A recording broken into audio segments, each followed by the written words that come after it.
ዛሬ ምንድነው? ሰኞ፣ ማክሰኞ፣ ሮብ። ሰኞ ከሆነ እሁድ የነበረው ማንነት ሰኞ ላይ የለም። አዲስ ቀን ነው። የሰውየውን ታሪክ ሰምታችኋል? ሀገር ሙሉ በውሃ በውቅያኖስ ሲጠቅለቀለቅ ሁሉም ሲወጡ እኔ አልወጣም በእግዚአብሔር ተማመናለሁ ያለው ሰውዬ ምን ይሆን ይመስላችኋል? ነፍስ የሚታደጉ ሰዎች በጀልባ መጥተው ሰው አለ ሲሉት አልሄድም አለ። እግዚአብሔር አለ አለ። ሁለት የሶስት የእግዚአብሔር አለ አለ። እኔና እናንተም እኮ እግዚአብሔር አለ ጠይቄዋለሁ እሱ ይሰጠኛል እያለ ግን ከቤት ወጥተን መንገድ ላይ የምናገኘው ሰው የሆነ ነገር ሲያደርግልን ወይ የሆነ ቻንስ ሲሰጠን ይሄን አልሰራም ከዛስ እግዚአብሔር ይሰጠኛል።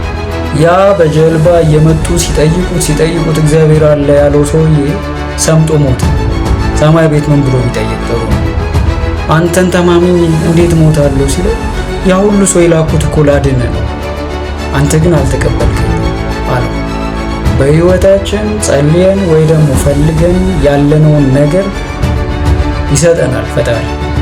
ግን እኛ ይሄ አይደለም እያልነው ነው እያለፍን ያለን። የሚመጣውን እያንዳንዱን አሁን በህይወታችሁ የሚያጋጥማችሁ እያንዳንዱን ነገር እሺ ሞክሩት እስቲ። ሰው እንደዚህ እናድርግ ሲል እሺ ብላችሁ እስቲ ሞክሩት። መጥቶ ይሆናል እኮ